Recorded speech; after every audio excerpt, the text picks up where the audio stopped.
Bienvenidos a todos nuevamente a un webinario, en este caso titulado Historia del desarrollo de los programas de ECMO en México. Y para mí, créanme que es de mucho gusto y es un honor presentarles a los speakers que vamos a tener el día de hoy. Créanme que este tema es sumamente apasionante porque las personas que tenemos el día de hoy son nada más y nada menos que los pioneros que arrancaron ECMO en México y que han tenido un impacto enorme en toda Latinoamérica, no solamente en México. De hecho, actualmente son maestros de maestros en ECMO en toda Latinoamérica. Así que bienvenidos, vamos a presentarlos para ustedes. Nos acompaña el día de hoy la perfusionista María Verónica Contreras, seguramente muy conocida por todos ustedes, una gran maestra que yo he tenido la fortuna de conocer hace unos buenos años y la verdad es que me encanta siempre su disposición para la enseñanza, para el apoyo y para los buenos resultados con los pacientes. Ella es perfusionista clínica certificada, es miembro del Board Latinoamericano y es coordinadora del programa de ECMO ELSO Center 321 del Hospital Zambrano de León, TecSalud. Aparte, es miembro del Comité de Tecnología e Innovación de ELSO Latam. Mucho gusto, gracias por estar aquí, Berito. Bienvenida. También Muchas gracias, Jenny. Muchas gracias. También tenemos con nosotros al doctor René Gómez, muy conocido también por todos ustedes seguramente. Él es el director médico del programa de ECMO y terapias de soporte avanzado cardiopulmonar de Hospitales TecSalud y Escuelas de Medicina del Tecnológico Monterrey. Él es expresidente de ELSO Latam, orgullosamente mexicano, y Comité de Educación y Certificación de la ELSO Global. Él forma parte de este importante comité que tiene que ver con el impacto que está teniendo la educación en ECMO y la certificación de manera adecuada. Bienvenido, por favor, doctor René Gómez. Es un gusto y es un honor tenerlo aquí con nosotros. Gracias, doctora Jennifer. Para mí es un honor participar con Berito, con el doctor Daniel, el doctor Gustavo, grandes apasionados por esta terapia y obviamente contigo. Muchas gracias, doctor. Y bueno, tenemos también personalidades del Instituto Nacional de Cardiología Ignacio Chávez. Nos acompaña el doctor Gustavo Rojas Velasco, que para mí es un gusto darle la bienvenida a este espacio. Él ha hecho un enorme trabajo en el instituto, hoy un centro Gold para la ELSO, que eso lo decimos con mucho orgullo, y él es jefe de la Unidad de Cuidados Intensivos Cardiovasculares y director del programa ECMO del Instituto Nacional de Cardiología Ignacio Chávez. Muchas gracias por acompañarnos, doctor. Bienvenido. Jennifer, gracias por la presentación. Saludos a todos. Un gusto. Y nos acompaña el doctor Daniel Mansur Sandoval, que él ha sido un entusiasta también de esta terapia, de este soporte. Él ha escrito bastantes artículos de ECMO y bueno, él es médico adscrito de la Unidad de Terapia Intensiva de Cardiovascular y también coordinador del programa ECMO del Instituto Nacional de Cardiología Ignacio Chávez. Muchas gracias por acompañarnos, doctor Daniel Mansur. Bienvenido. Hola, buenas noches a todos. Muchas gracias por su invitación y su asistencia. Muchas gracias. Pues le cedo la palabra al doctor Gustavo Rojas para iniciar este apasionante recorrido por la historia de los programas de ECMO en México. Bienvenido, doctor. Muchas gracias, Jennifer. Les voy a contar un poquito la parte que a mí me tocó vivir sobre el desarrollo del ECMO. Yo llegué a la terapia intensiva del Instituto Nacional de Cardiología en el 2014. Empezaban los casos a hacerse en la terapia, pero en general los resultados eran malos, porque se pensaba que el ECMO era la última instancia con un paciente casi moribundo. Entonces mi opinión, cuando yo llegué, dije, esa cosa no sirve, hombre, se mueren todos. Entonces no me gustaba, no se me hacía algo atractivo, y eran muy poquitos casos. Para el 2016, el grupo del doctor René Gómez organizan en Cancún la reunión de ECMO de ELSO Latinoamérica, y fue mi primer acercamiento. Fuimos un grupo de médicos del instituto, y fuimos con la curiosidad de ver qué se estaba haciendo en Latinoamérica de ECMO. Estaban haciendo muchas cosas interesantes. Para el 2019 tuve la oportunidad de ir a Monterrey. Ahí conocí al doctor René Gómez, a Berito.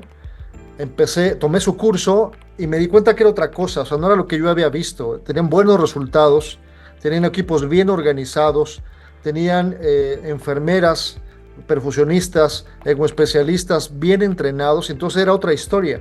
La que a mí me había tocado ver al inicio era un grupo que estaba empezando con mucha escasez de recursos, y el grupo de Monterrey era una historia completamente diferente. Y partiendo de esa idea de lo que yo vi en el 2019 es como regresamos varios médicos del instituto y empezamos con la idea de mejorar nuestro grupo de ECMO, y afortunadamente las cosas han ido bien. Pero en este punto, ya en retrospectiva, yo creo que la duda de muchos de los que estamos conectados es, ¿qué hicieron ustedes en Monterrey, Berito y doctor René? ¿Cómo empezaron? O sea, ¿cuál fue la historia de su grupo de ECMO? ¿Cómo lo pensaron? ¿Cómo lo idearon? ¿Dónde surge el programa de ECMO de ustedes? ¿Y cuál ha sido la evolución que han tenido en los últimos años? Si pudieran comentarnos, por favor. Sí, gracias Gustavo por la introducción y la pregunta.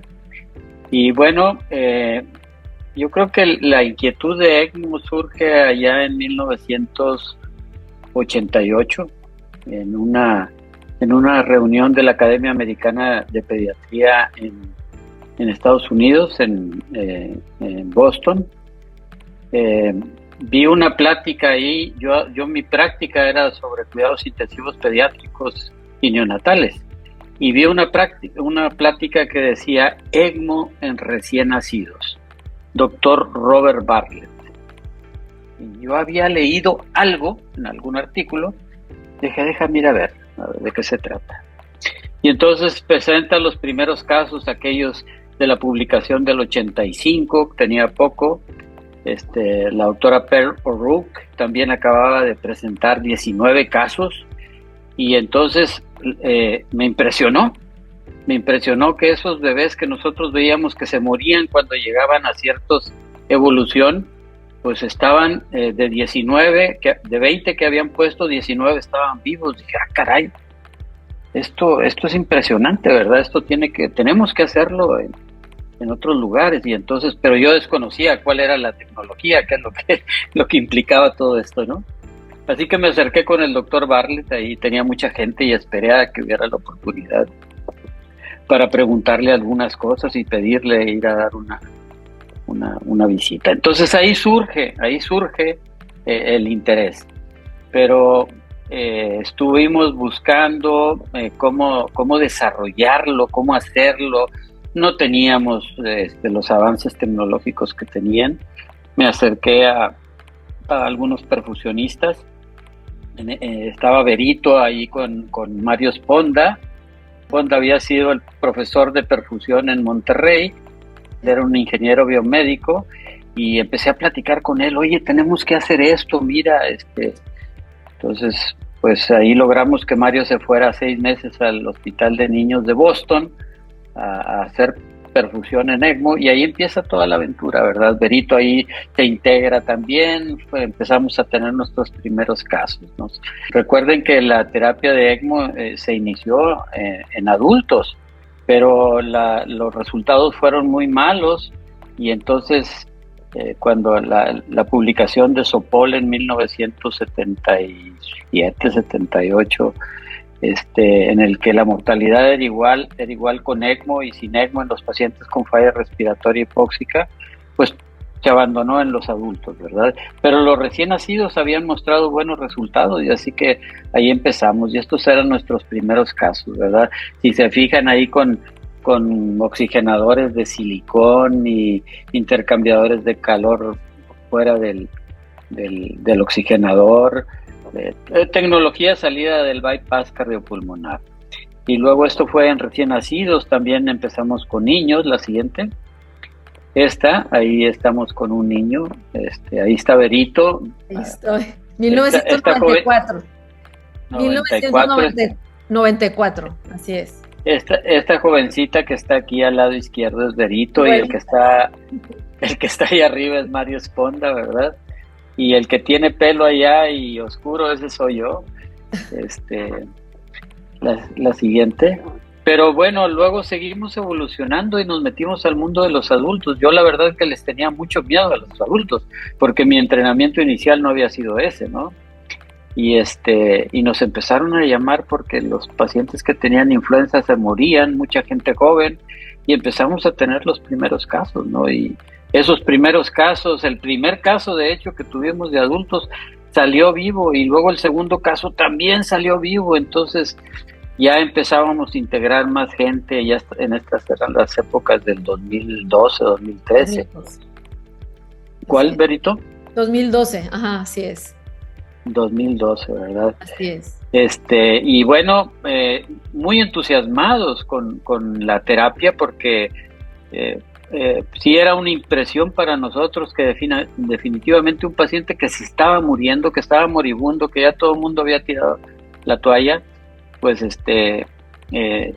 nos entusiasmábamos y nos dábamos cuerda juntos, ¿verdad? Berito, Memo, cada uno de nosotros, ¿no? Barbie, y nos empezamos a meter al mundo de los adultos, de tal forma que pues en el momento actual el 80% de los casos que hacemos son adultos. No sé si quieras agregar algo, Berito, ahí antes de... Sí, yo creo, doctor, sí, o sea, todo esto que nos pasó y que nos tocó vivir en el 94, cuando ya el ECMO en Estados Unidos y probablemente en Chile, ya estaba en Chile con los inicios de esta terapia, pero nos tocó vivir estos primeros casos cuando pues había muchas barreras en México, sí, había mucho desconocimiento de ECMO. Como dice el doctor Rojas, se tomaba ya cuando el paciente estaba sumamente grave y pues los resultados no eran los que esperábamos. ¿Qué hacíamos antes en cirugía cardíaca? Dejábamos al paciente más tiempo en circulación extracorpórea, ¿sí? O sea, el paciente que no podía salir de bomba se quedaba 2 horas, 3 horas en circulación extracorpórea. Si ustedes ven las imágenes de los primeros ECMOs, no teníamos el carro de ECMO que ya estaba en Estados Unidos, sino que empezábamos con lo que teníamos de circulación extracorpórea. Ese oxigenador que estuvo vigente por 50 años, el AveCor, el Zymed, lo utilizamos nosotros en nuestros primeros casos en el 94, y de ahí parte toda esta historia que hemos recorrido hasta lo que estamos viviendo actualmente, ¿verdad? Pero iniciamos con los neonatos, iniciamos con los niños y posteriormente viene toda esta etapa de adultos, ¿sí? Cuando empezaron, ¿cuántas personas eran? O sea, cuando empezó el núcleo con los primeros casos en neonatos, ¿cuántos eran? ¿Cuántos de ustedes eran? Éramos muy pocos, éramos 4 perfusionistas, y un médico. Yo era el único, ¿verdad?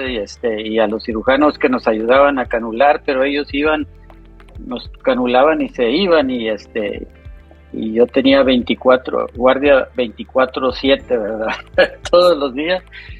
Era realmente pesado, pero era muy apasionante, y de hecho todavía pues Berito, que ha sido el pilar de esto en la perfusión, todavía sigue estando también Bernie, que es otro de los que iniciaron. Que sigue con nosotros. Y bueno, y el ingeniero Sponda ya no está, tristemente. Fíjense qué ironías de la vida. Mario Sponda tuvo COVID y se puso muy grave y lo pusimos en ECMO y se nos murió en ECMO. Se murió de falla derecha cuando todavía no teníamos la forma de canular la arteria pulmonar para bypassear.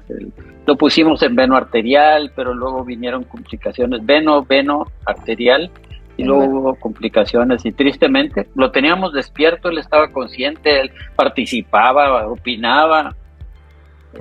Muy, muy triste, ¿no? Pero bueno, así es la vida, y creo que dejó un gran legado, Mario, en América Latina, porque Berito, ahorita que comentaste, el primer programa fuimos nosotros, porque fue hasta el 2002 que empezó en Chile en la Universidad La Católica, sí, que fue el segundo, y luego después el de Rodrigo, que fue ya como en el 2008, 2009, y después el de Leonardo en Colombia, y así fueron apareciendo, ¿verdad? Pero realmente fuimos el primer programa en América Latina. Así es.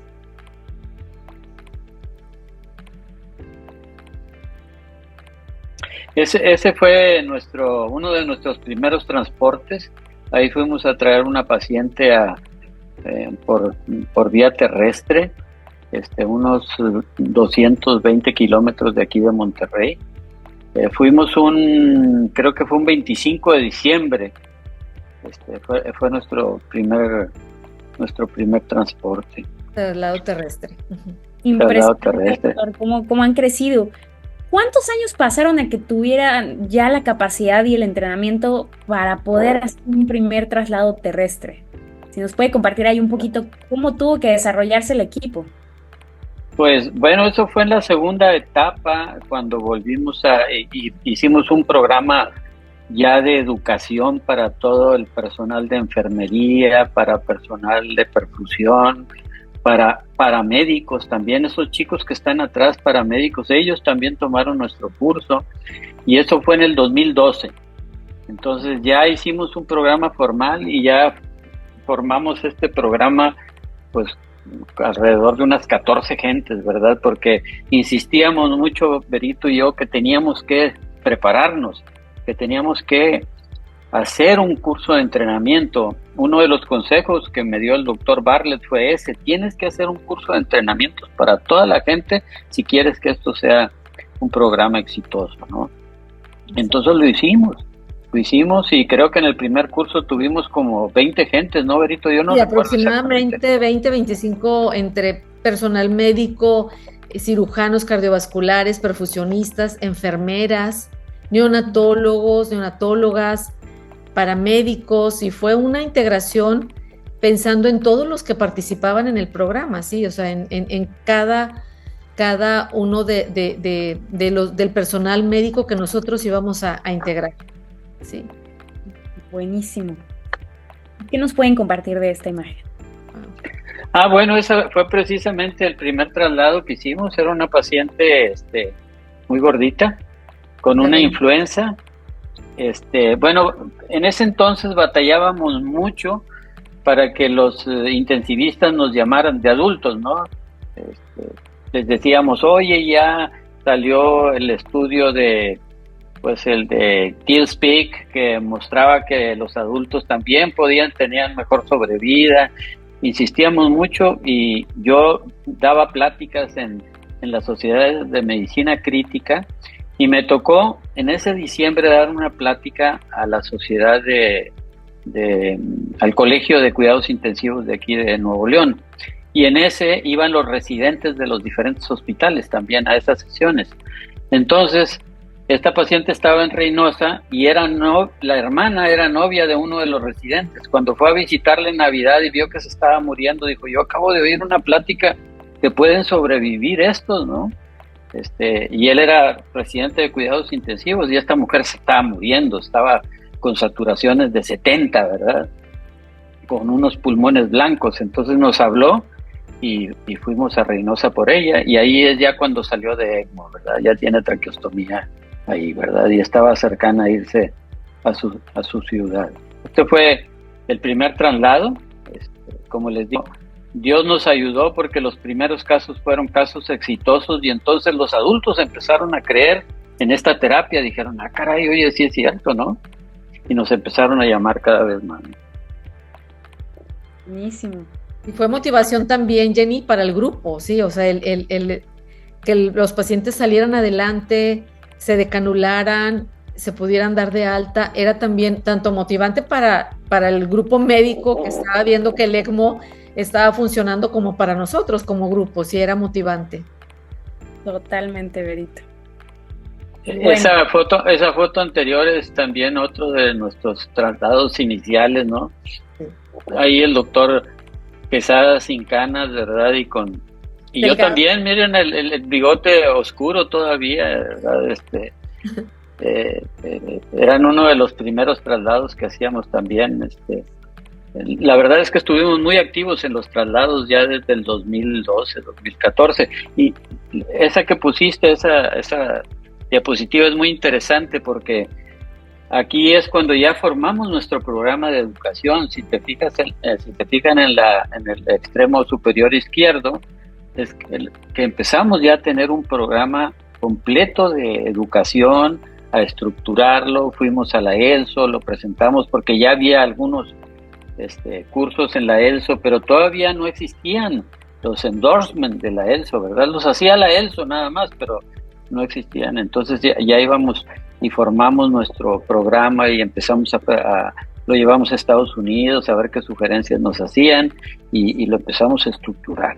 Hicimos también el programa de educación en transporte de ECMO, y como vieron en la anterior, teníamos ya transporte para recién nacidos y para adultos, ¿eh? Ya lo teníamos bien estructurado, Entonces ya hacíamos traslados de diferentes partes de México y del norte de la República sobre todo. Se desarrolló esa camilla especial para traslados, nos ayudaron unos ingenieros para ver todo el equipamiento que llevaba el paciente en ECMO, cómo podíamos adecuarlo, cómo podíamos, toda la cuestión de la longitud dentro de la ambulancia, y fue todo un trabajo en conjunto para poder nosotros hacer traslados en adultos, en pacientes adultos, ¿sí? Muy interesante porque... La presentaron en Cancún, esa camilla me acuerdo haberla visto allá. Estaba en el Congreso de Cancún en el 2016, en el cual el doctor René Gómez fue presidente del Congreso, y fue donde llevamos a cabo, era el tercer Congreso, ¿verdad, doctor? Latinoamericano. El segundo Congreso latinoamericano. Sí, el primero fue en Brasil. Así es. Muy interesante porque, miren, esa camilla, no teníamos CardioHelp en ese entonces. Entonces los traslados los hacíamos, como ven, ahí están metidas abajo la consola de la Rotaflow. Diseñamos esa camilla en la que teníamos metido abajo la consola de la Rotaflow, el Handcran, el motor, el Biotren, los monitores de signos vitales. Bueno, todo lo metíamos abajo porque para poder caber. Quiero decirles que nuestro primer traslado, el primer intento de traslado, fue un traslado frustrado, y les voy a decir por qué. Porque fuimos a otro hospital de aquí, de Monterrey, emocionados porque era el primer caso que nos llamaban de un adulto. Y llegamos a este hospital, metimos todo nuestro equipo, lo canulamos, es un señor, bueno, en ese entonces tenía 50 y pico de años, con una influenza. Lo canulamos ahí y luego ya nos íbamos a ir al hospital y no pudimos salir porque los marcos eran muy estrechos. Entonces ya con todo el equipo hicimos muchos intentos, no pudimos salir, de tal forma que nos tuvimos que quedar en ese hospital. Y ahí lo llevamos en ECMO hasta que lo decanulamos, ¿no? Así es. Qué impresión. Son parte de lo que hemos vivido, parte de lo que hemos vivido con los pacientes de ECMO, así es. Pero parte del crecimiento y la evolución, sin duda. Claro. Y bueno, ahí son gentes de nuestro grupo. Establecimos el primer programa de educación médica continua para nuestro grupo, y tenemos desde ese entonces ya nuestras sesiones regulares en el que discutimos casos, presentamos cómo nos fue con un caso, hacemos un debriefing cada vez que decanulamos un paciente o cada vez que terminamos una corrida de ECMO, ¿no? Entonces ahí surgió el programa de educación médica continua. Increíble.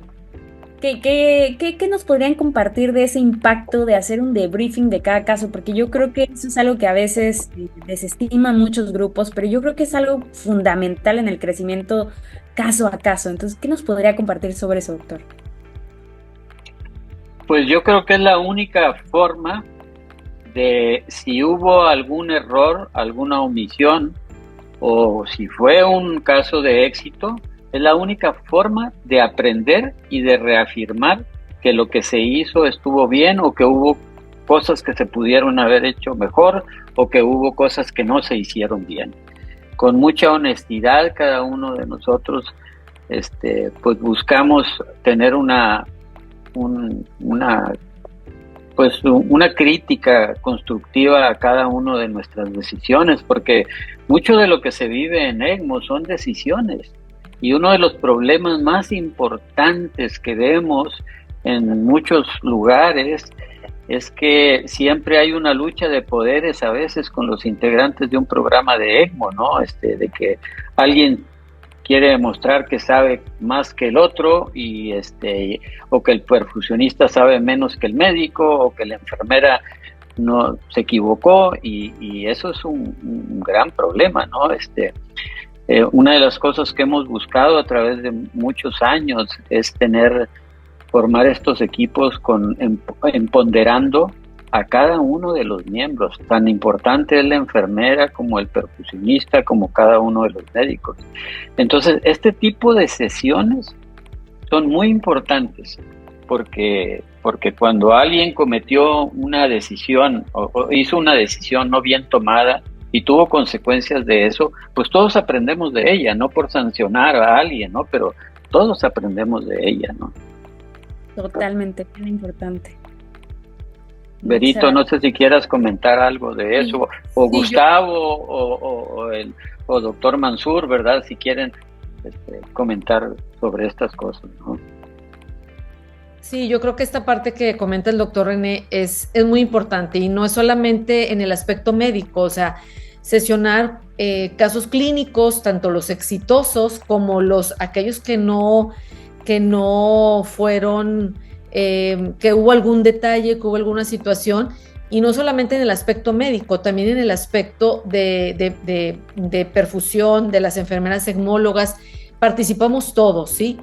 Hacemos un debriefing del caso, ¿sí? De qué pasó, cómo nos sentimos, hubo alguna situación que no estuvo bien, ¿sí?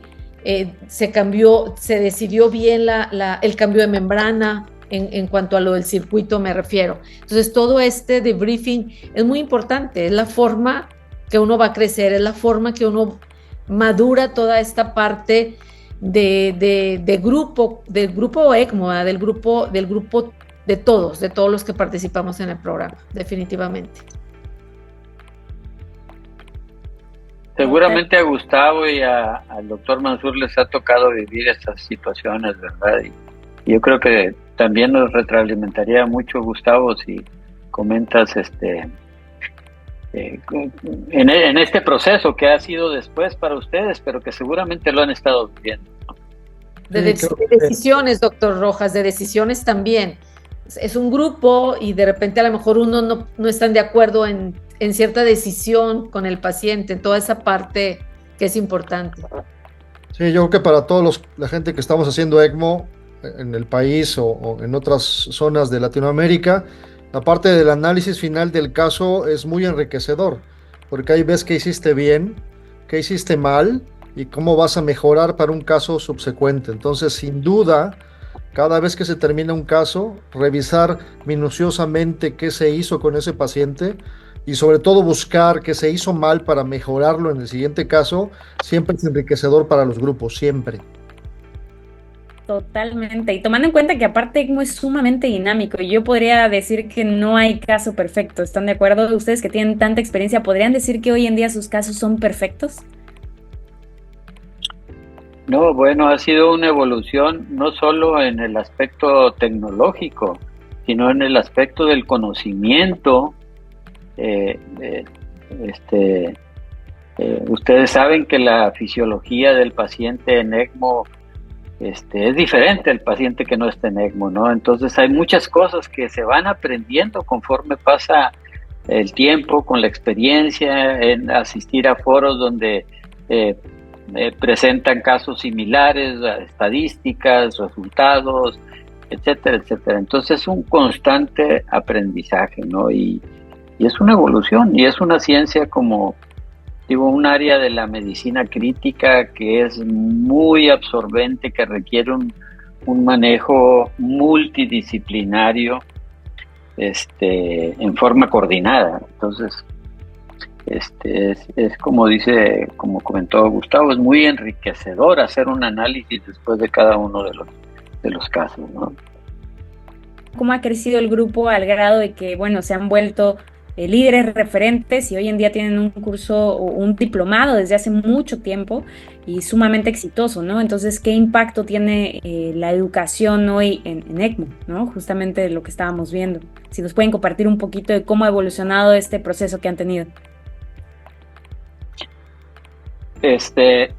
Sí, en el 2017 tuvimos una presentación en la ELSO en Estados Unidos acerca de cómo habíamos estructurado nuestro programa en una plataforma de educación para preparar gente, para preparar profesionales de la salud involucrados en ECMO. Presentamos nuestra plataforma, nuestro nuestro plan de estudios, y fíjense que fue bien interesante porque de ahí surgió lo que ahora están viendo en la ELSO, que es de los cursos en línea, ¿no?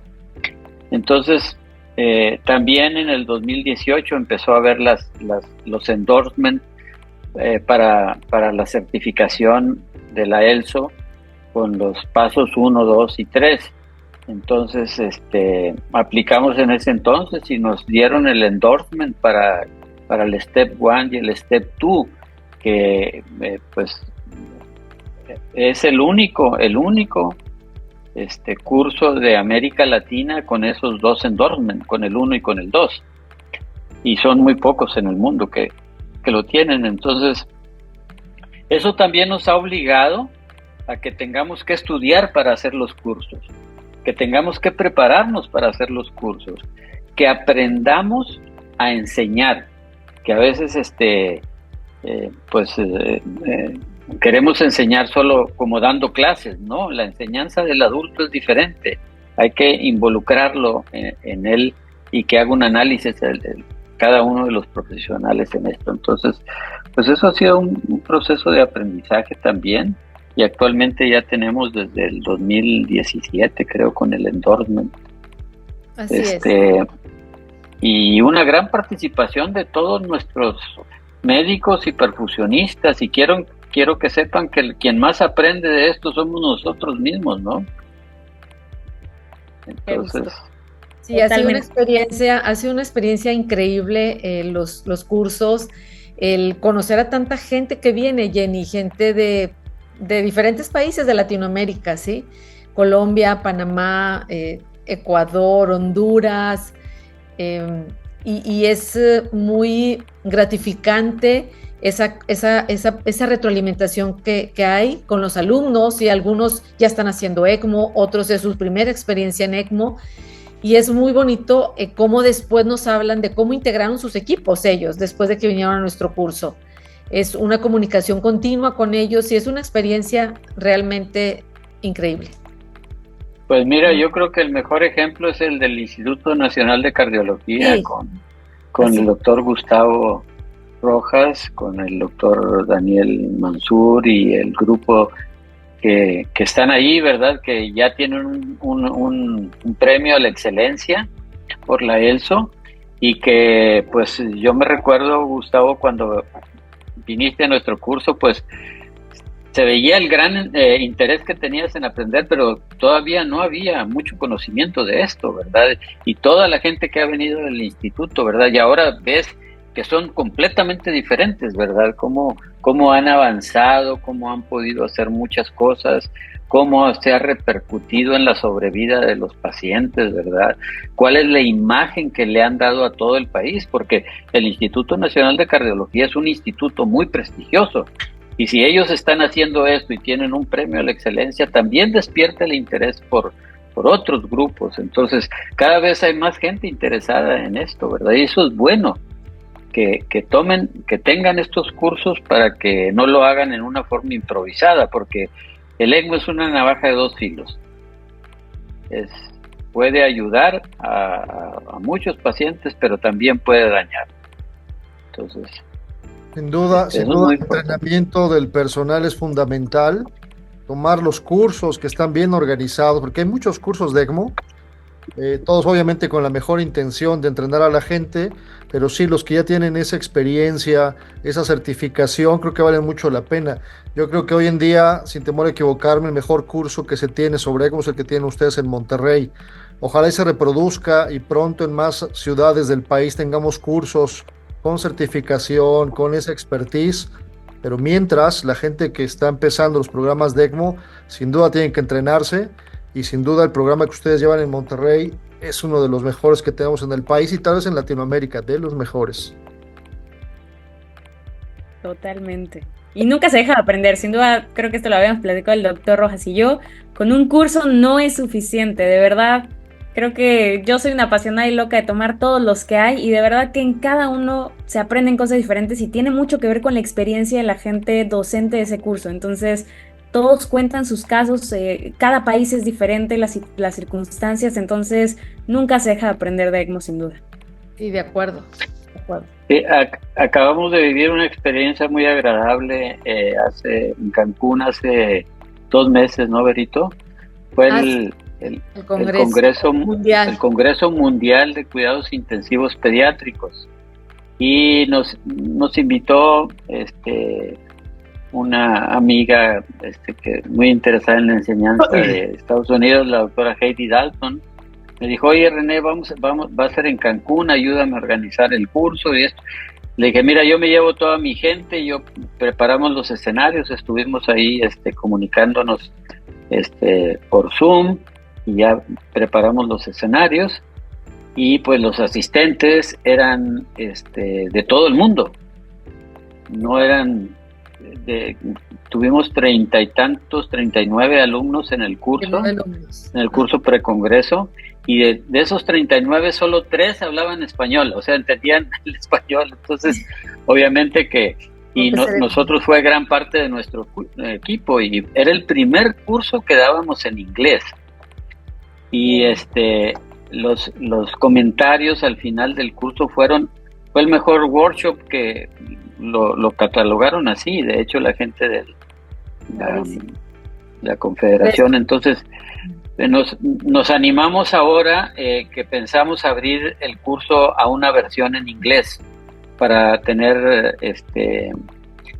asistentes de diferentes partes del mundo, no solo de América Latina. Entonces en esa locura andamos ahorita tratando de entrar a nuestros cursos, pero en la versión en inglés. Padrísimo. Interesante. Daniel, no sé si tengas alguna pregunta para el doctor o para Berito.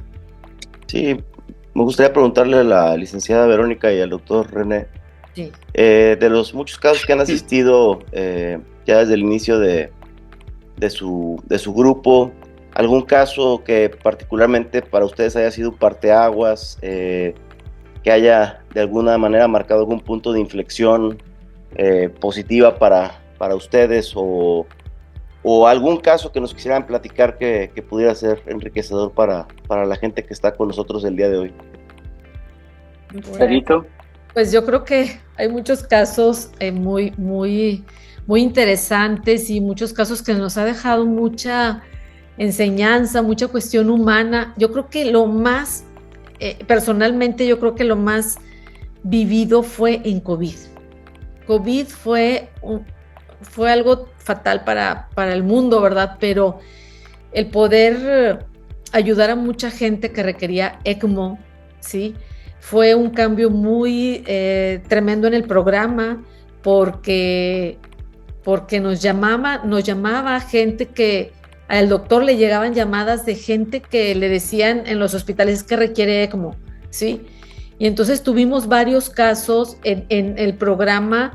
Un paciente que fue el primer paciente de COVID que se trasplantó, que tuvo trasplante pulmonar, ¿sí? Bipulmonar, y que estuvo primeramente en ECMO con una falla respiratoria ya muy severa por COVID, y que se trasplanta. Acuérdense que estaban cerrados los programas de trasplante por el COVID. Entonces ese caso de ese paciente, que es un paciente que está bien, que salió adelante, y que es de Chiapas, y que ese paciente para mí fue un paciente que marcó mucho por todo lo que vivió. Se tuvo en ECMO, se trasplantó, se dejó en ECMO después del trasplante, y fue un recorrido muy importante. Yo creo que es uno de los casos que nos tocó vivir en COVID, como muchos, doctor René. Sí, bueno, ya ha habido otros casos así muy impactantes de todas las edades, recién nacidos, niños y adultos, como yo recuerdo el primer ECPR que hicimos, Berito, acuérdate de aquel paciente que era un doctor, era un oftalmólogo, y le iban a hacer una TAVI, se les para ahí en la TAVI y nos hablan, y allá andábamos cerquita, lo canulamos y lo sacamos y salió caminando a su casa, ¿verdad? Eso es bien impactante, porque a los 2 días de que lo habíamos canulado ya lo decanulamos, y a los 5 días él ya estaba listo, se sentía mucho mejor, y se fue a casa creo que a la semana. Entonces dije, impresionante, este hombre estaba muerto hace una semana y ahorita ya se va a su casa, ¿verdad? Y bueno, yo creo que de los más impactantes, de los casos más impactantes, pues han sido los ECPR, que hemos tenido ya un buen número de ECPR con una sobrevida bastante buena. Aquí en Zambrano, Elion, en TechSalud, en los últimos 2 años hemos tenido 9 casos de ECPR, y de los cuales, de los 9, 5 vivos, 4 en su casa, ¿verdad? Completamente normales. Entonces, pues eso es lo más impactante, donde tomas un paciente muerto y se va a casa, ¿no? Bueno, tengo aquí algunos casos de los últimos, nada más de los últimos 2 años, del último año yo creo, pero creo sí que son muy interesantes, ¿verdad? Porque son casos muy, muy dramáticos. Por ejemplo, esta jovencita, que la tomamos en paro y que tiene un tiempo de paro de 1 hora 20 minutos, entre que se paró y la estábamos reanimando y ya estuvo canulada y empezó la bomba a circular, y ella se va completamente íntegra. Entonces eso es muy impresionante, ¿no? O esta nena que, si ven el pulmón en el lado derecho, está totalmente blanco. Fuimos a traerla a un traslado aéreo de Querétaro. Esto lo hicimos este año también. Y bueno, la nena se va, se pone en ECMO, ahí la tenemos en ECMO, y pues se va a casa completamente sana, ¿verdad? Completamente normal. Ahí está moviéndose. Lena se llama. Lena. O estos casos como este paciente, ¿verdad? Que en menos de 48 horas que llega al hospital se pone así esa radiografía, y nos hablan cuando tiene un pH de 6.88, ¿verdad? Está prácticamente muerto. Teníamos miedo que no lo íbamos a alcanzar ya cuando lo estábamos canulando, y el señor se va a casa, ¿no? O esta mujer que llega con una miocarditis fulminante, que llega a la sala de emergencias, ahí mientras le están poniendo líneas y todo, se les para, hace un paro y nos hablan cuando está en paro, y la ponemos en ECMO, la canulamos. Esto también fue el año pasado, en el 2023, y pues tenía un corazón ahí prácticamente sin moverse, y bueno, ella se va a casa completamente normal. Creo que como dos semanas después se va a la casa, ¿no? O este muchacho que durante el COVID, esos casos impresionantes, tuvimos más de 100 casos durante la pandemia de COVID, ¿verdad? La primera etapa, que fue el primer año, pues nuestra mortalidad estuvo alrededor de un 50%. Estábamos aprendiendo el COVID, a diferencia de lo que pasó en el mundo, que la primera oleada les fue mejor en Estados Unidos que en la segunda oleada, o en Europa. Nosotros la primera oleada nos fue pues 50% de sobrevida, y la segunda oleada ya después del 2021 nos fue muy bien, ¿verdad? Porque aprendimos mucho, era una enfermedad nueva y aprendimos mucho de ella, ¿verdad? Y este muchacho que estuvo 19 días con parámetros altos de ventilación, llegó, se les paró en emergencia, le hicieron una traqueostomía de emergencia y tuvieron una lesión traqueal, y ustedes ven ahí en la radiografía que trae un enfisema subcutáneo terrible y neumotórax, hizo una serie de complicaciones. Nos lo presentaron, no lo podíamos poner en ECMO porque estábamos llenos. Nosotros teníamos corriendo 14 o 15 pacientes en ECMO continuamente, y estaba en otro hospital y nos llamaban, pues era un muchacho de 21 años que no lo podíamos dejar morir. Entonces, pues ya cuando tuvimos un lugar, fuimos por él. Ya tenía 19 días de ventilación, y para muchos podrían decir, los criterios de Eolia dicen que más de 10 días con parámetros elevados ya no es un caso recuperable, ya no se debe poner en ECMO. Pues bueno, fue difícil tomar la decisión, pero lo pusimos en ECMO. Ahí salió de ECMO como 4 o 5 meses después, y luego ya cuando estaba en piso, ahí tenía traqueostomía, se complicó, tuvo una infección, hizo una neumonía necrotizante, y luego el pulmón se hizo garras, de tal forma que tuvimos que volverlo a poner en ECMO, una segunda corrida de ECMO, y pues lo trasplantamos, hicimos un trasplante bipulmonar. Él aquí está mostrando cuántos días estuvo en ECMO, 387 días, un año, más de un año en ECMO. Y él está aquí, aquí cumplió años en el hospital, en esta de la izquierda, ahí se lo celebramos, y además es rayado, miren, aquí está el escudo de los Rayados de Monterrey. Y acá está Checo, pues ya en su casa, y aquí celebró este último cumpleaños, ¿no? Este año. Y pues bueno, yo creo que la educación es fundamental, porque básicamente en los programas de ECMO, la educación no es solo para aprender de lo que sucede, sino para tener un entrenamiento de nuestra mente y mantenernos ejercitándonos siempre en esta terapia, ¿no? Digo, tenemos muchos casos, pero pues se me ocurrió que estos a lo mejor de estas últimas fechas podrían ser representativos, ¿no? No sé, Berito, si... Sí, yo creo, sí, claro. Yo creo que también uno de los pacientes que hemos tenido y que nos ha dejado una vivencia, los pacientes que hemos trasladado pacientes no solamente aquí en México, sino pacientes que hemos trasladado internacionalmente, ¿sí? Que nos han hablado, pacientes que se han trasladado de Honduras al centro ECMO de Monterrey. Y yo creo que uno de los traslados más importantes que hemos tenido es una paciente que estaba en ECMO en la Ciudad de México y que se fue a Monterrey, que fue trasladada a Monterrey para el programa de trasplante pulmonar. Posteriormente, esta paciente es una paciente coreana y tenía su seguro en Corea y se hizo un traslado, el programa ECMO hizo un traslado a Corea, ¿sí? 18 horas de vuelo con perfusionista y con personal ECMO especialista del programa, trasladaron a esta paciente que posteriormente se trasplantó en Corea y pues recientemente el doctor tuvo la oportunidad de saludarla. Entonces también es otra experiencia muy, muy importante para el programa. Hay algunas preguntas, por ahí leí alguna que preguntaban cuál era su opinión de la gente de rehabilitación en los programas de ECMO. Muy importante.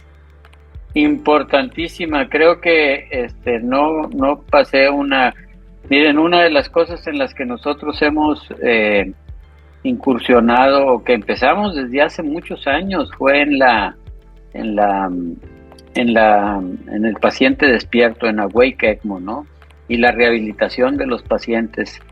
Entonces la rehabilitación es importantísima, que cambia el pronóstico de estos pacientes. Ahora los pacientes los mantenemos despiertos, la gran mayoría de ellos, ¿no? A menos, por ejemplo, miren, esta niña está rehabilitando en ECMO, está caminando, su rehabilitador la está ejercitando, está despierta.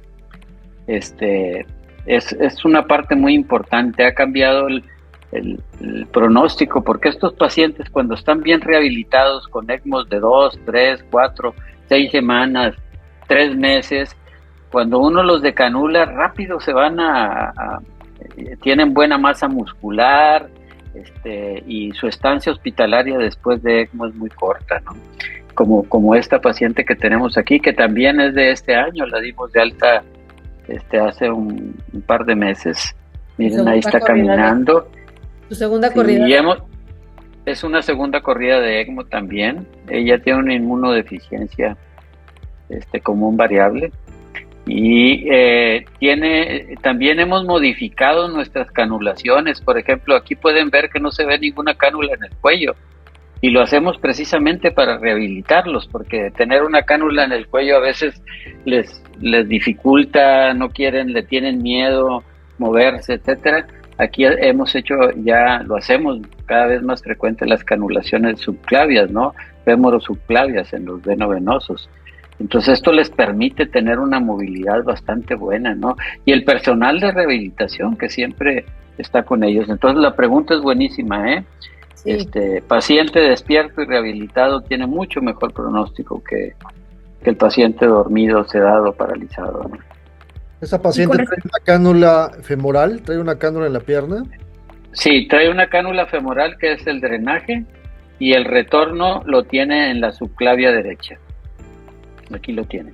Eso es súper importante, doctor, porque hay un temor enorme de movilizar a los pacientes, hasta de ponerlos de pie porque tienen una cánula en la región inguinal, en la femoral. Entonces, creo que es un ejemplo muy, muy importante de si está bien canulado, está bien sujeta la cánula, con un equipo de expertos pueden deambular. Creo que eso es súper importante para que con precaución se quite un poquito ese miedo que el paciente en ECMO no puede moverse ni de la cama, pueden incluso caminar, ¿no?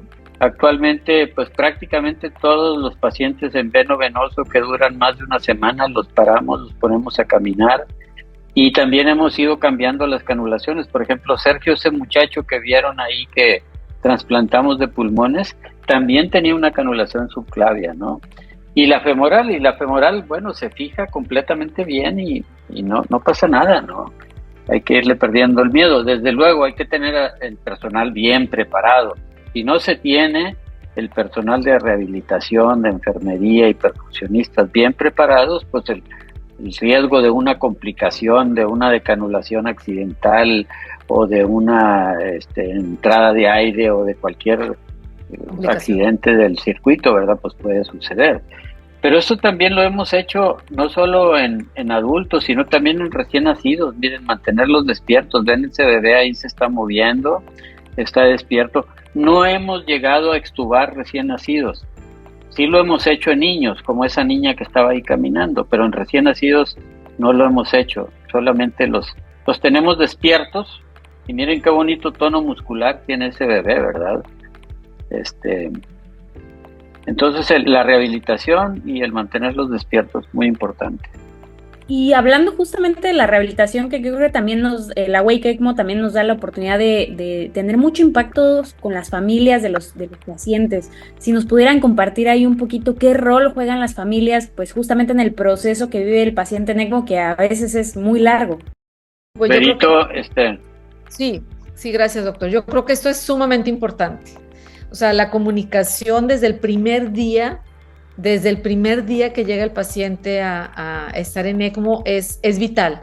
El apoyo de la familia para ellos es increíble, no sé, más si se trata de un niño, de un bebé, pero es fundamental esa comunicación, ese entendimiento de toda la explicación que les tenemos que dar de lo que es ECMO, ¿verdad? De que ellos vayan conociendo, se vayan integrando al conocimiento, al que conozcan a todos los integrantes del programa, saber quién está de guardia, es vital para ellos, para la tranquilidad, para esa comunicación que debe de existir. Es muy, muy importante. Parte de la terapia debe ser involucrar a la familia, porque además hace que el paciente se sienta más confortable. Tenemos menos problemas emocionales en los pacientes en ECMO, sobre todo los ECMOs a largo plazo, menos delirio, los pacientes se sienten más confortables y de hecho el pronóstico también se mejora. Miren aquí, por ejemplo, tenemos aquí este muchacho en ECMO con su hermana cantando, ¿no? Y está la familia con ellos. Este es otro caso que tuvimos este año. Esta niña, una muchachita de 19 años con una alveolitis hemorrágica, ¿verdad? Que estaba gravísima. Fuimos por ella a San Luis Potosí y ahí está su papá, ahí está el papá con ellos. Entonces es bien importante la participación y luego cómo se van recuperando y la familia está con ellos, ¿verdad?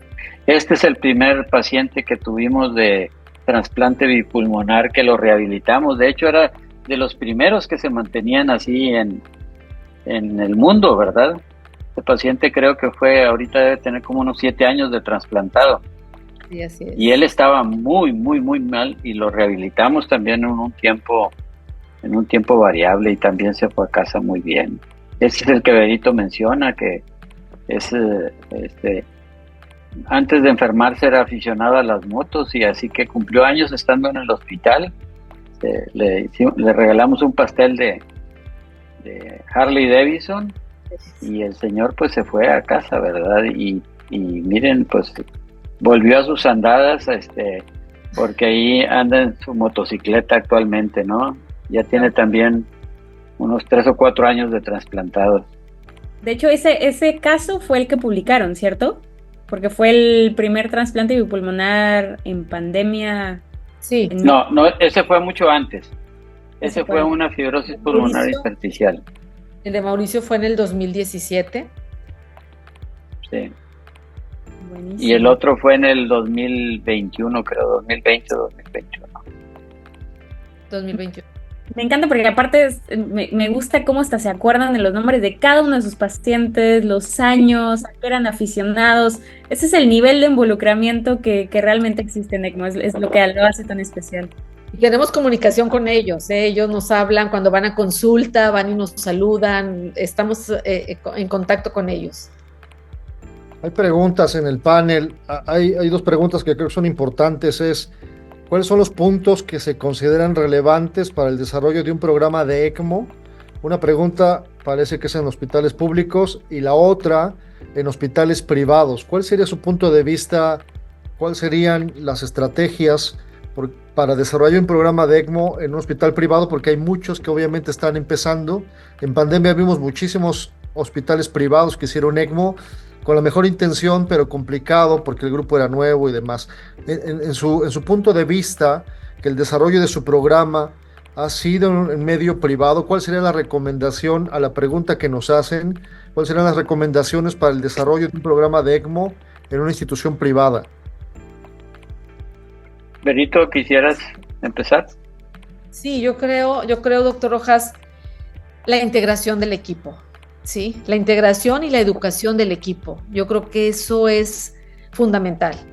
Una sola persona no puede hacer ECMO, ni dos personas pueden hacer ECMO. Se requiere una integración de equipo, se requiere una organización, ¿sí? Una organización importante y lógicamente también viene la parte también, si es un hospital privado, el apoyo de la institución, ¿sí?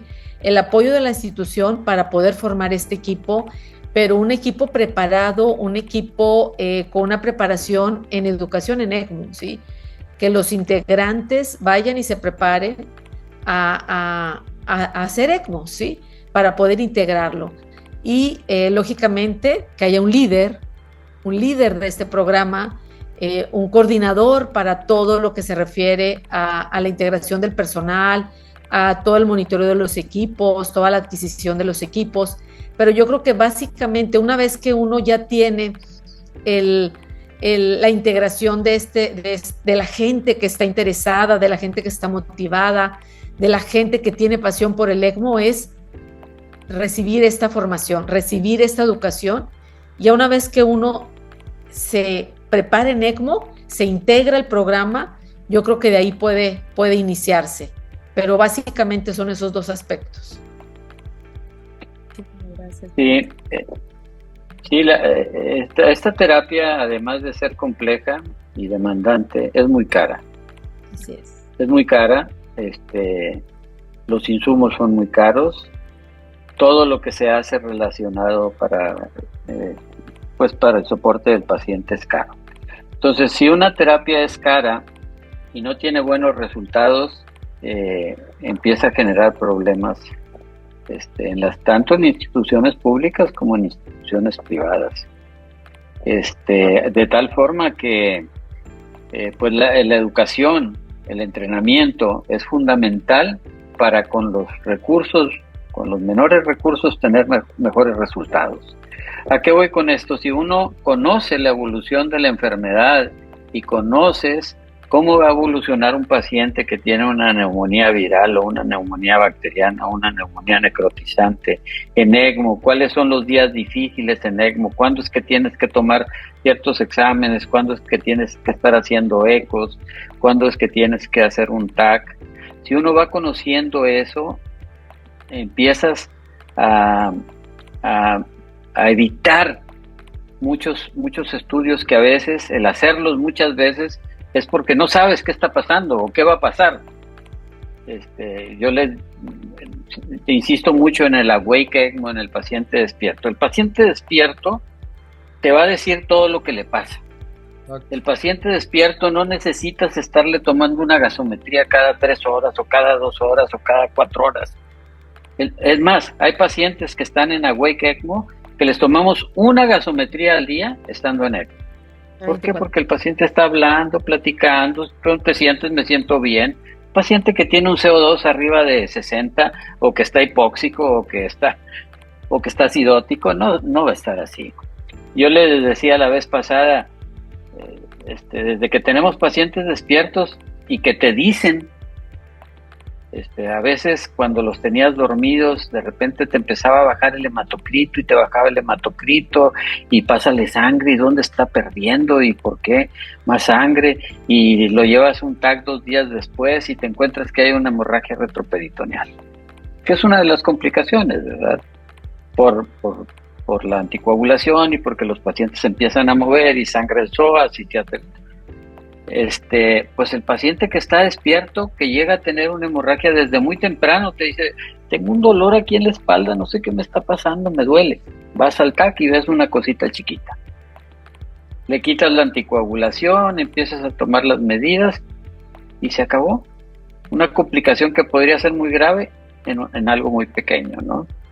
Entonces, si el grupo está bien preparado, tanto público como privado, los resultados son mejores, los costos en estudios son menores y pues hay más credibilidad en la terapia.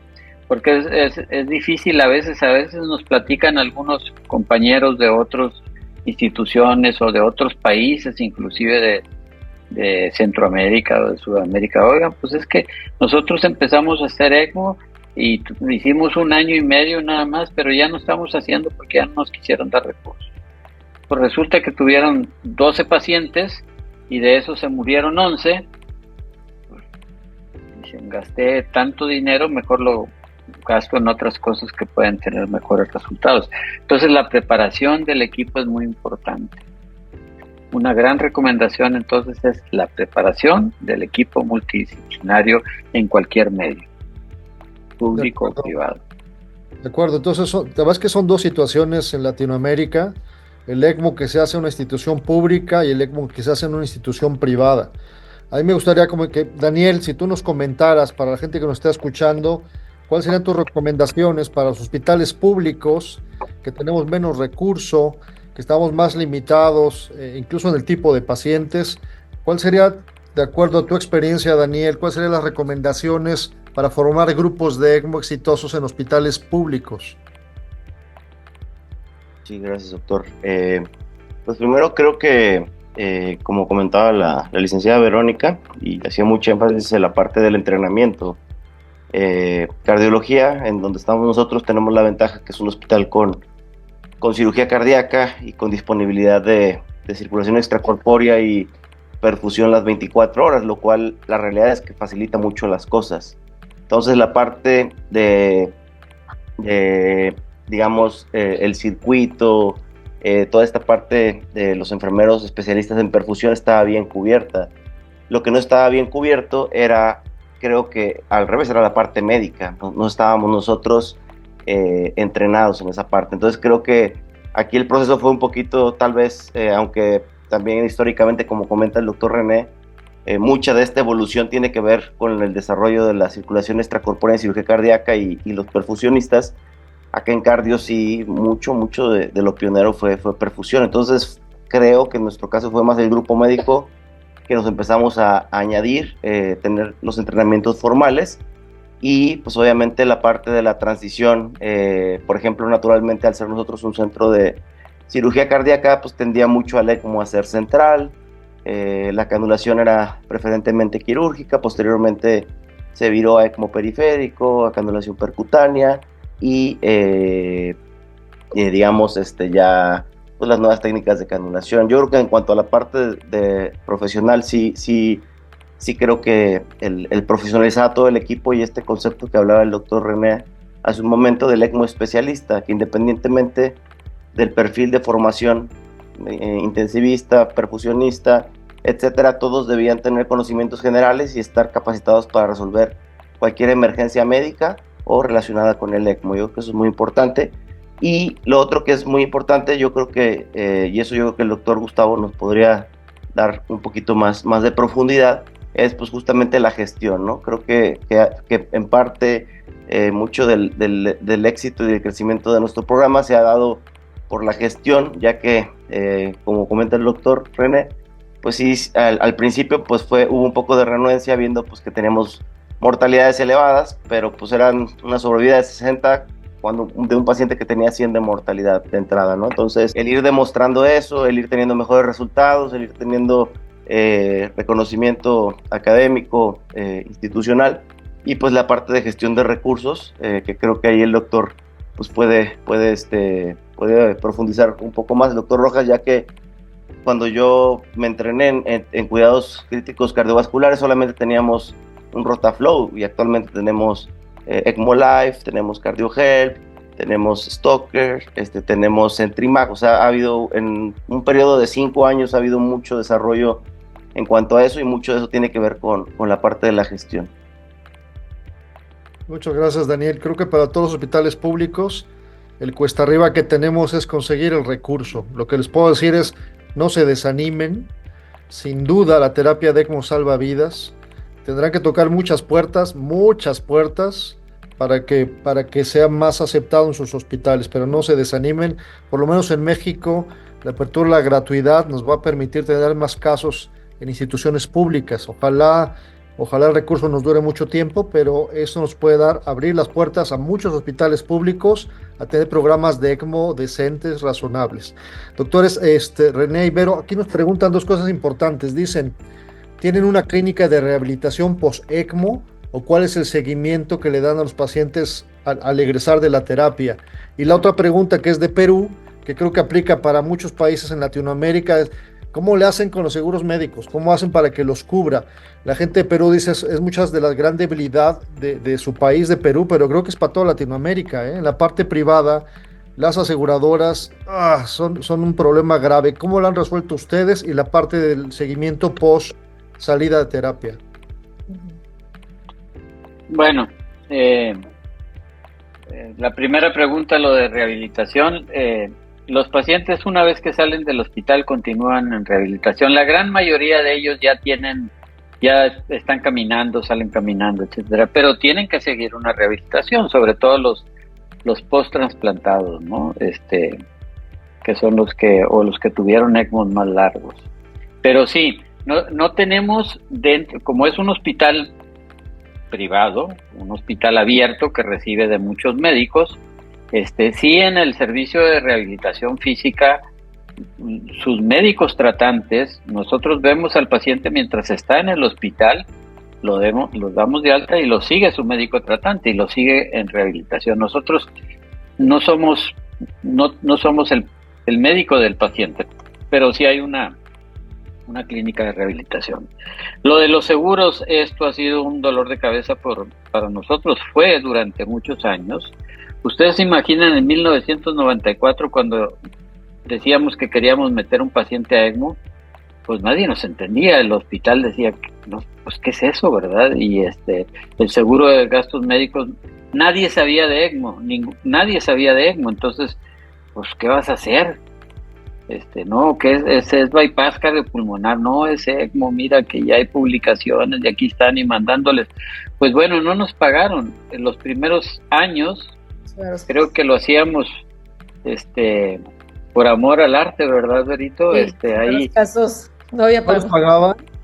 No nos pagaban, ¿no? Teníamos lo que cobrábamos como médicos, lo que cobras por un paciente que está hospitalizado en la unidad de cuidados intensivos, de eso repartíamos a los perfusionistas y a nosotros, ¿verdad? Pero no nos pagaban, era amor al arte. Y de hecho, durante un tiempo tuvimos que suspender el ECMO, porque nos dijo el hospital, ¿sabes qué? Las compañías no solo no les están pagando a ustedes, ya no nos quieren pagar a nosotros, porque dicen que estamos gastando muchos recursos. Y bueno, fue difícil, muy difícil. Ya para el 2009, que salen las publicaciones, 2010, 2011, ya empiezas a enseñarles, ¿verdad? Y empezamos a mostrarles, y los primeros pacientes vivos, y luego los pacientes demandando a la compañía de seguros porque no les quería pagar, y todo un show, y empezaron las negociaciones empezaron a cubrir, pero siempre ha sido difícil, ¿verdad? Porque para las compañías de seguros es un negocio que tiene pérdidas, no se diga durante la pandemia. Sí. Imagínense nada más durante la pandemia, más de 100 casos de ECMO que tuvimos, pues difícil. Creo que como un 25% de los cobros del hospital no fueron cubiertos, no nos cubrían a nosotros, ¿verdad? Entonces ahí batallábamos, pero bueno, ha ido cambiando eso. Creo que hay una mejor cultura. Hay que demostrarle a la compañía de seguros que los programas sí están bien estructurados. Eso es una recomendación nuevamente, ¿verdad? Cuando negocien con una compañía de seguros, es decirle, miren, este es el programa de ECMO, está formado por estos elementos y así trabajamos, etcétera. Que haya esa comunicación pero creo que cada vez ha sido pues un poco mejor en México, no completamente, se sigue teniendo problemas. Nosotros afortunadamente, como somos el programa más antiguo y pues ya no se dificulta tanto, ¿verdad? De hecho ya no les pedimos permiso para conectar a un paciente. Cuando se está muriendo lo ponemos en ECMO y luego les avisamos, ¿verdad? Esta fue la razón por la que se puso, sobre todo los ECPR. Ahora, los ECPR es otro gran problema. ECPR significa, para los que no están familiarizados, el sacar un paciente cuando ha fallado a la reanimación al RCP convencional, sacarlo con ECMO. Bueno, pues ha sido todo un reto, porque el paciente llega a la sala de emergencias, se paró o llegó infartado con la historia del infarto y ahí se paró. Pues tú no sabes si tiene seguro o no tiene seguro y qué tanta cobertura tiene su seguro y si lo van a cubrir o no lo van a cubrir. Sin embargo, pues hemos hecho un programa ahí con el hospital. El hospital tiene que tener sensibilidad. Claro. Y afortunadamente estamos en un hospital escuela, que lo más importante no es el negocio para nuestra institución, son hospitales del Tecnológico de Monterrey y no pretenden hacer negocios, sino tener asistencia, educación e investigación. Entonces, nos llega un paciente y lo ponemos en ECMO. ¿Qué hemos hecho? A ver, Berito ha hecho magias ahí y todo nuestro equipo ha hecho magias. ¿Por qué? Porque ponemos circuitos con oxigenadores de bypass cardiopulmonar, no de ECMO. ¿Por qué? Porque nos va a salir mucho más barato, infinitamente mucho más barato. Y si pasan 60 días y no se utilizó, pues el circuito se tiene que desechar. Entonces ahorita lo tenemos así, ¿verdad, Berito? Tenemos un circuito armado en urgencias, listo para conectarse. Cánulas, todo. Cánulas, todo está listo ahí cuando llega el paciente, y hemos tenido casos muy impresionantes, ¿verdad? De paciente infartado que llega en paros, lo canulas, lo separó ahí, lo canulas, lo llevas a la sala de cateterismo, le hacen el PCI, le descargas con Impella el ventrículo izquierdo y listo, y se fue a su casa. Unos días después, o el paciente que llegó con una trombosis pulmonar masiva que se paró en la emergencia, así los hemos sacado. Entonces, a veces hay que hacerlo y no te pagan. O sea, tiene que tener también el médico y el personal esa sensibilidad de que muchas de estas cosas las hacemos porque tenemos amor a la medicina, tenemos amor a esta terapia compleja y porque tenemos amor a la vida, porque sacar un paciente que está muerto, sacarlo. Entonces, pues a veces no nos pagan, porque no tienen seguro o porque su seguro es muy limitado, lo que sea, ¿verdad? Pero tiene que haber esa disposición del equipo también, ¿no? Totalmente. Y bueno, hablando como de este dinamismo, de estos casos cada vez más interesantes, de incluso cada vez más indicaciones, yo sé que a usted le gusta la investigación y está siguiendo mucho los pasos del maestrísimo doctor Robert Bartlett. ¿Qué nos podría decir acerca del futuro que nos espera en ECMO, ¿no? O sea, ¿cuáles son las investigaciones que ve más prometedoras para el futuro, doctor? Bueno, ese es un punto bien interesante. Miren, Perito conoce esta historia Sí, de la lucha con la anticoagulación, la ¿no? anticoagulación, de acuerdo. Nosotros estamos haciendo ahorita, tenemos un proyecto de investigación que lo estamos haciendo con una universidad de Estados Unidos y que estamos involucrando a una compañía farmacéutica para inhibir el factor 12 con anticuerpos monoclonales para no necesitar anticoagular. Y eso pues creo que puede ser una realidad en algunos años. Tenemos un protocolo con animales para esto y ojalá que esto nos permita cambiar, porque ustedes se imaginan no tener que anticoagular a un paciente en ECMO y que no sangre y que no se trombose el circuito y que no tenga trombosis el paciente. Es toda una... Pero es posible. Nosotros estamos bien confiados en eso y yo tengo 2 años metido en esto y Berito y todos me apoyan mucho a las locuras que tenemos de esto, pero creo que eso puede hacer. Y de hecho yo lo he platicado en foros internacionales y ahora tengo a 2 gentes de Estados Unidos muy entusiasmados que quieren hacerlo con nosotros, ¿verdad? Entonces, investigación hay mucho por hacer. Y está la placenta artificial y están los nuevos dispositivos miniaturizados. No sé cómo es. Ahorita uno de nuestros médicos está entrenando en Pittsburgh, lleva 1 año allá, el doctor Luis, y está viendo el tener pulmones, células pulmonares, reproducirlas, que se reproducen en pulmones de cerdos. Fíjense qué interesante, ¿verdad? Entonces, hay cosas que vienen en el futuro, o sea, se va a poder hacer pulmones dentro de otro organismo que no es un humano, para luego modificados genéticamente, no solo los trasplantes que han visto ahí de cerdos, sino de tejidos humanos dentro de otros animales, y que puede ser el futuro. O sea, hay mucho que viene. Totalmente, creo que es sumamente apasionante y me encanta que haya esa pasión por usted también y ese liderazgo que nos ha dejado.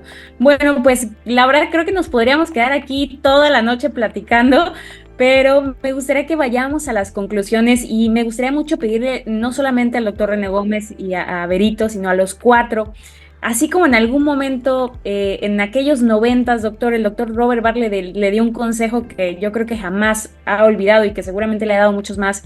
¿Cuál sería esas palabras o ese consejo para la gente que nos escucha, que está iniciando o que ya está en un programa y que están teniendo desafíos? Porque creo que todos los programas en ECMO tienen desafíos todos los días, nuevos, toma de decisiones, equipos. ¿Cuál sería ese valioso consejo o esas palabras que le podría dar a la gente que está entusiasmada en iniciar, en continuar, en mejorar sus programas de ECMO y especializarse cada vez más? Miren, a mí hay dos frases que me impactaron del doctor Bartlett hace muchos años. Una de ellas es la que ya hemos hablado, ¿verdad? Para tener éxito en un programa de ECMO se necesita educación y entrenamiento. Esa es una. Y la otra, que es, pero tiene igual de valor, es una que me dijo entre broma y serio, el doctor Bartlett dijo: si quieres tener un programa multidisciplinario exitoso de ECMO, fíjense, necesitas 30% de ciencia y 70% de psicología. Sí. Dije, ¿cómo, doctor? Dijo, no, es que manejar un grupo multidisciplinario donde hay perfiles diferentes, personalidades diferentes, donde hay estructuras diferentes, necesitas mucha psicología para mantener un equilibrio en todo el equipo humano que forma, y que es cierto, ¿verdad? Y yo siempre digo, a todo mundo le digo, dentro de nuestro programa, yo le doy gracias a Dios y le doy gracias a Berito, que ha estado siempre conmigo, porque ella es un elemento que ha logrado mucha mucha armonía, no solo en el personal de perfusión, sino en los médicos también. Es la consejera espiritual de todos, incluyéndome a mí, ¿verdad? Entonces, eso es importantísimo, que exista esa personalidad de todos, que nadie es el superjefe y nadie es más que otro, sino esa armonía en un grupo es el que hace que haya interés constante por estar involucrado en esta terapia. Muchísimas gracias, doctor. Berito. Muchas gracias, doctor René. Pues yo creo que comparto mucho de lo que comentó el doctor René, pero yo creo que la integración del grupo es sumamente importante. Aquel grupo que se va a formar como ya sea en un hospital privado o un hospital público, que vayan viendo cuál es la enfermera entusiasta, cuál es la perfusionista interesada, estudiosa, el médico apasionado por la terapia intensiva. Ellos son los que pueden integrar un programa de ECMO. Ellos son los que van a tener esa motivación de hacer un programa de ECMO, ¿sí? Siempre hay una enfermera que es la entusiasta, que es la que participa, que es la que yo voy, yo puedo, en qué ayudo. Ellos son los que nosotros debemos de invitar a formar parte de un programa. En nuestro programa somos más de 40 integrantes, entre perfusionistas, médicos, enfermeras, y gracias a todos ellos, gracias al trabajo de todos, al trabajo en equipo, hemos logrado esto, estamos en este estatus de nuestro programa, y yo quiero agradecer, aprovechando este webinar, agradecer a cada uno de ellos, porque por todos ellos estamos aquí nosotros y se ha hecho esta historia de nuestro programa. Muchísimas gracias, Berito. Doctor Gustavo Rojas. Muchas gracias, Jennifer. Primero, muchas gracias a los asistentes. La verdad, muchas gracias. Hay gente de Ecuador, de Perú, de El Salvador, de Costa Rica, de Colombia, Guatemala, los que alcancé a ver ahí de bote pronto. Muchas gracias por haberse conectado. Obviamente la gente de México. Creo que es invaluable lo que ustedes nos han proporcionado, Vero, doctor René. La verdad es que son gente que inspiraron a muchas otras gentes a hacer programas de ECMO. Y se lo quiero reconocer, por lo menos en mi experiencia personal, la idea de hacer un programa en el Instituto de Cardio surgió cuando los conocí a ustedes, ¿no? Entonces, creo que eso tiene mucha valía lo que están haciendo. Espero que lo sigan haciendo porque hay mucha gente que requiere formarse. Respecto a mis conclusiones de hospitales públicos, que es el área donde estamos nosotros desarrollando, no se desanimen, es muy complejo. Les puedo decir que los pacientes en un hospital público muchas veces no se enteran de toda la gente que estuvo alrededor, de las enfermeras que los estuvieron cuidando, de los médicos que estuvieron en la madrugada con ellos. Entonces muchas veces les digo también, como decía Berito, muchas gracias a la gente que trabaja ahí porque son héroes desconocidos. El paciente se va y nunca se enteró de una enfermera que lo estuvo cuidando toda la madrugada para que no se muriera, en fin. Y lo más importante, al final de los grupos de ECMO, lo más valioso es cuando ves que un paciente que estaba muerto, como decía el doctor, que estaba en paro, que no tenía pulmones, que no tenía función ventricular, que esos pacientes se vayan a su casa y que regresen con sus familias. Creo que al final cuando ves eso, no tiene precio. Se valió la pena todo el esfuerzo del grupo y aunque a ti no te reconociera, tú sabes que hiciste tu trabajo y eso es lo que vale la pena, verlos que se vayan a su casa y que regresen con sus familias. Creo que sería mi mensaje para la gente que está haciendo ECMO en todas las áreas y más en los públicos, que es más difícil. No se desanimen, al final del camino vale la pena. Muchas gracias, doctor. Doctor Mansur, ¿qué comentarios nos puede dar acerca de la experiencia tan grande que ya está teniendo el instituto y la gente que está iniciando? Bueno, pues agradecer la invitación, agradecer a la licenciada Verónica y al doctor René siempre su colaboración, tanto académica como en casos, nos han apoyado varias veces con sus comentarios. Y bueno, ya para no alargar, pues realmente creo que ahorita estamos como en una etapa muy importante, muy productiva, ¿no? Al menos en el instituto estamos teniendo ya promedios anuales cercanos a una mediana de un hospital importante de Estados Unidos, e incluso ahorita ya estamos alcanzando en estos 6 meses casi el anual del año pasado. Entonces creo que vamos bien.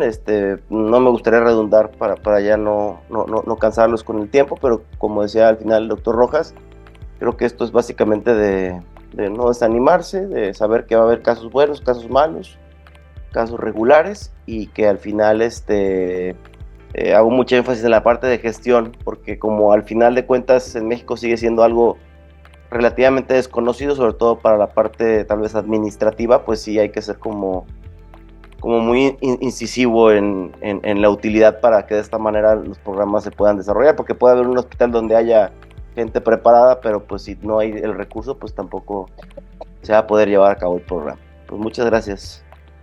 Muchas gracias a todos, de verdad. Yo siempre me he quedado con educación, pasión y un equipo multidisciplinario. La verdad es que hablamos también mucho de médicos, de enfermeros, pero a veces se nos olvidan también los terapeutas respiratorios, los psicólogos, los rehabilitadores. La verdad es que es un mundo de gente, hasta las personas de limpieza, o sea, realmente todos tienen un impacto bien grande. Entonces, no demeriten a su equipo, siempre tómenlos en cuenta a todos, y las decisiones de verdad que multidisciplinariamente cuando se hacen son mucho más sencillas también. Entonces, muchas gracias por esas bonitas palabras, y creo que más allá de bonitas son impactantes y útiles, de gente que tiene mucha experiencia, de gente que no solamente tiene casos en ECMO, sino casos exitosos. Realmente comparto también que el fin de un paciente en ECMO no es que lo destetemos de ECMO, es que se vaya a su casa con su familia. Ese es el fin, ahí es cuando ya terminamos la chamba, ¿no? Entonces, ojalá que todos sigan persiguiendo eso, salvar más vidas juntos, con equipos bien formados, bien entrenados, multidisciplinariamente. Así que muchas gracias por esta valiosa sesión que se queda para la historia. Y bueno, damos por terminado el webinario. Gracias a todos los que se conectaron, de verdad, apreciamos muchísimo todas las preguntas que estuvieron haciendo. Quisiéramos haber contestado más, pero de verdad que con ECMO es tanto lo que podríamos hablar que podríamos estar toda la noche. Así que muchas gracias, esperamos que toda esta valiosa aportación de maestros haya sido de su agrado, que lo hayan disfrutado, y pues bueno, los vemos en próximos webinarios. Los doctores, el doctor Gustavo, el doctor René, el doctor Mansur, Berito, siempre están a la orden, de verdad. Siempre busquen apoyarse de gente con experiencia como ellos. Muchas gracias a todos y gracias por su participación a todos ustedes, docentes. Muchas gracias a todos. Muchas gracias. Gracias, Gracias a todos.